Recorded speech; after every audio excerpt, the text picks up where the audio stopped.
Assalamualaikum warahmatullahi wabarakatuh. Perkenalkan, saya Nuri Andriani, mahasiswa PPG dalam jabatan kategori 2 Universitas Negeri Medan.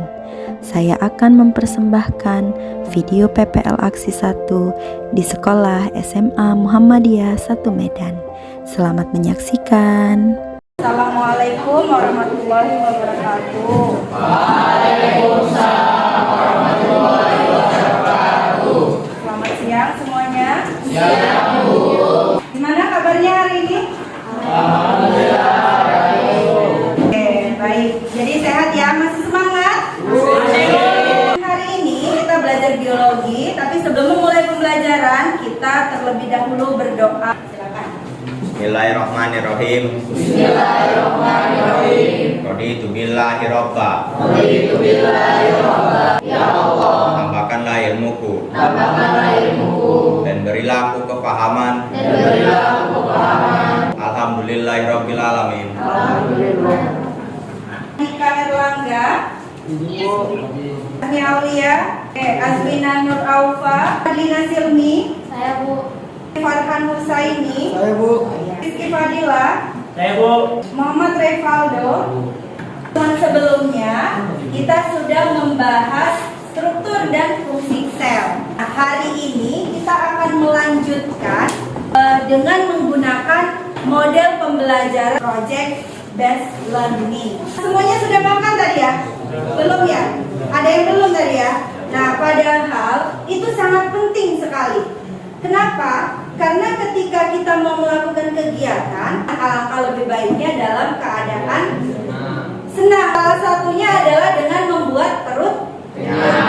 Ternyata ada kaitannya dengan kenapa kita harus makan, kenapa kita harus kenyang. Nah, jadi kita akan menyimak video ya. Kan apa sih yang terjadi pada sel? Ketika kamu makan, kamu memberi makan semua sel di tubuhmu. Setelah kamu memasukkan makanan ke mulut, makanan akan dipecah menjadi molekul yang lebih sederhana tubuh. Akhirnya, sel di dalam organisme multiseluler saling berkoordinasi. Ada kaitannya kita makan dengan sel-sel tubuh kita. Ya, setelah kita makan, makanan itu akan dibawa oleh sel darah ke seluruh sel-sel tubuh. Apa tujuan pembelajaran kita hari ini? Gitu ya. Nah, ini ada dua macam nih pembelajaran kita hari ini. Tujuannya adalah yang pertama, membuat model replika sel prokariotik, sel hewan dan sel tumbuhan, sel prokariotik dan sel eukariotik. Kemudian yang kedua, tujuannya adalah mempresentasikan bagian struktural sel prokariotik dan sel eukariotik. Apa sih manfaat kita mempelajari sel? Nah, jadi manfaat kita mempelajari sel itu salah satunya adalah kita mengetahui, kita mengenali tubuh kita sendiri. Kita kenal di dalam tubuh kita ini ada sel. Kita makan artinya kita memberi makan ribuan jutaan bahkan miliaran sel di tubuh kita. Ketika kita sudah kenal dengan sel, kita juga akan lebih memahami tentang kesehatan tubuh kita. Masih ingatkah apa perbedaan mendasar dari sel prokariotik dan sel eukariotik? Masih. Sel prokariotik? Contoh sel eukariotik? Coba satu orang ya. Nah, Usra angkat tangan. Kalau sel prokaryotik itu inti selnya belum dibungkus oleh membran inti, sedangkan sel eukaryotik itu sudah dibungkus oleh membran inti. Iya, tepat sekali ya. Ya, Eri, silakan. Kalau misalnya sel prokariotik itu belum ada sistem endomembran, sedangkan kalau di sel eukariotik sudah ada sistem endomembran. Iya, tepat sekali. Oke, tepuk tangan untuk kita semua. Mari kita menyimak video. On Earth, there are two major types of cells, prokaryotic and eukaryotic. Nah, jadi di sini tadi dikatakan bahwasanya salah satu perbedaan dari prokariot dan eukariot itu kalau dia prokariot, dia strukturnya lebih sederhana. Sedangkan kalau pada sel eukariot itu dia lebih kompleks. Selanjutnya kita tonton video yang kedua tentang perbedaan dari sel hewan dan sel tumbuhan. Meskipun sama-sama sel eukariotik, tapi mereka ternyata punya perbedaan. Silakan disimak ya. Sel hewan dan sel tumbuhan sama-sama memiliki membran sel, sitoplasma, ribosom, mitokondria. Oke, jadi tadi apa yang ditampilkan pada video? Perbedaan sel hewan dan sel tumbuhan. Coba dulu.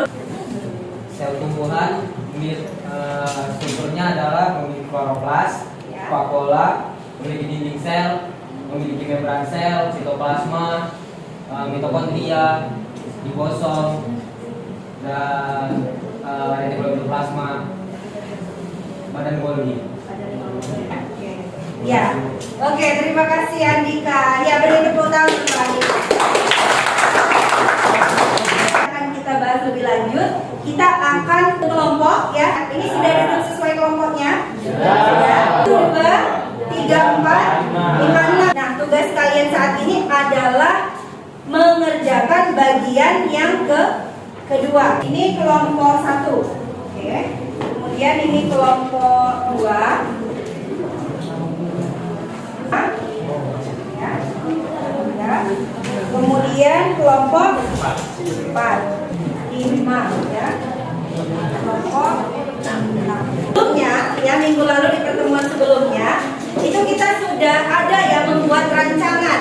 Oke, sekarang Ibu akan cek dulu setiap kelompok apakah sudah membawa alat bahannya atau belum. Kelompok 3. Mana alat bahannya? Oke, ini kelompok 1. Kelompok 1 kan alat bahannya. Oh ya, ini rangkanya. Kelompok 2. Iya, silakan dikeluarkan ya. Ini kelompok 4. Kelompok 4. Ya, silakan dikeluarkan alat bahannya, Nak. Ini kelompok 1 ya. Kelompok 1. Nah, ini tugasnya sudah dibagi. Sudah. Rajan apa tugasnya?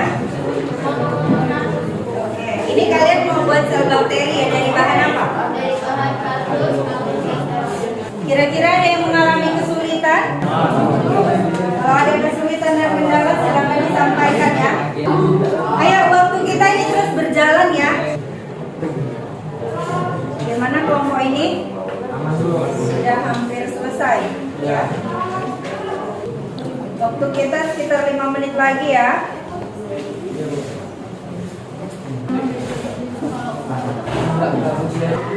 Sudah? Udah? Kira-kira udah bisa kita selesaikan ini?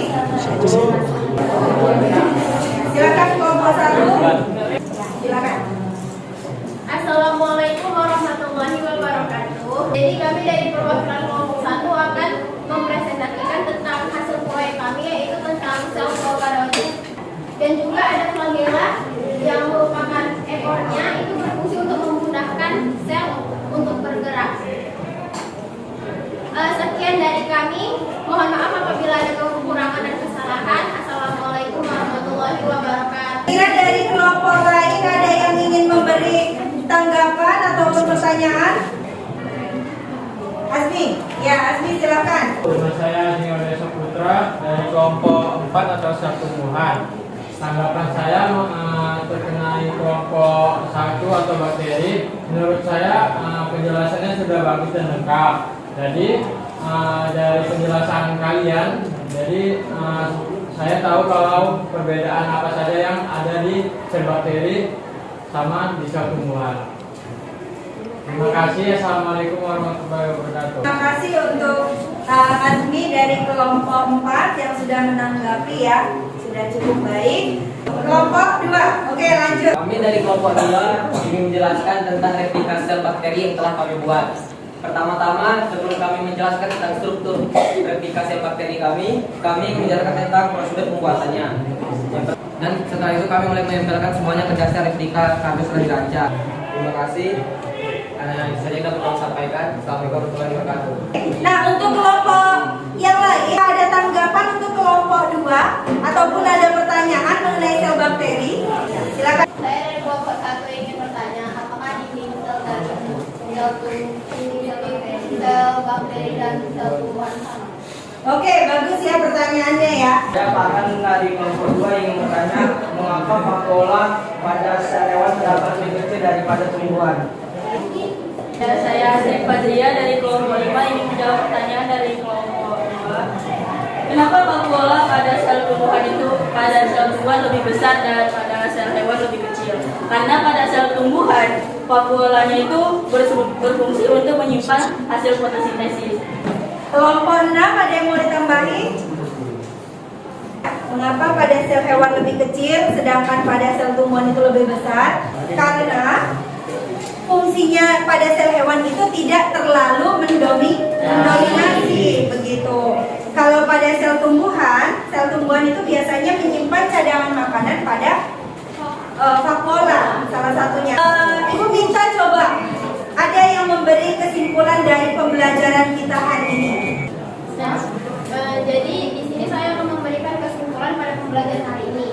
Nah, yang kita dapat pada pembelajaran hari ini, kita jadi lebih tahu tentang struktur dari sel-sel yang kita pelajari. Yang pertama itu dari sel bakteri atau sel prokariotik, sel hewan dan sel tumbuhan. Dan kita di sini juga mengetahui apa saja tuh perbedaan dari sel-sel tersebut. Seperti contohnya kayak misal dari sel hewan gitu kan, vakuolanya lebih kecil daripada sel tumbuhan, dan juga kayak di sel tumbuhan itu mempunyai dinding sel, sedangkan di sel hewan tidak. Nah, demikian dari saya. Assalamualaikum warahmatullahi wabarakatuh. Ya, terima kasih Ibu ucapkan untuk Uswa. Ada lagi teman-teman yang lain mau menambahi kesimpulan? Ya, silakan Andika.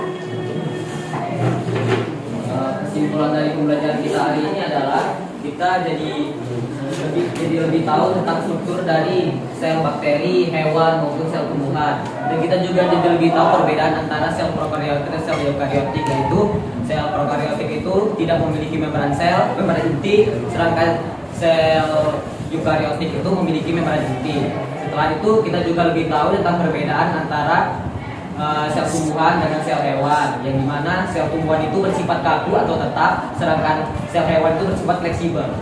Terima kasih.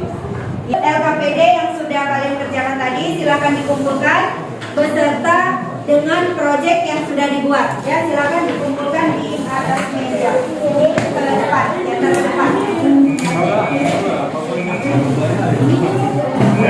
Sudah semua dikumpulkan, nah? Ya.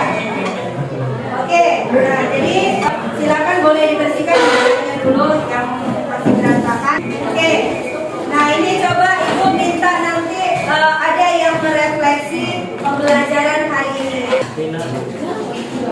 Ya, Revaldo ya. Pada hari ini adalah berdasarkan selama pelajaran hari ini saya sangat senang dan lebih paham apa sudah belajar tentang struktur dan fungsi. Maka harapan saya ke depan adalah saya dapat mengembangkan ilmu yang sudah saya pelajari hari ini. Oke, terima kasih untuk yang sudah berpartisipasi memberikan kesimpulan dan juga refleksi pembelajaran. Nah, maka dengan diberikan refleksi pembelajaran, semoga kedepannya pembelajaran kita lebih baik lagi dan lebih serius. Oke, di pertemuan selanjutnya nanti kita akan membahas tentang transport membran sel ya. Oke, jadi dengan selesainya pembahasan kita tentang struktur dan fungsi sel hari ini, maka berakhirlah pula pembelajaran kita pada hari ini. Nah, sebelum kita tutup pembelajaran hari ini, alangkah lebih baiknya kita berdoa terlebih dahulu supaya pembelajaran hari ini lebih diberkahi oleh Allah Subhanahu wa Ta'ala. Silakan pimpin doa penutup ya. Bismillahirrahmanirrahim.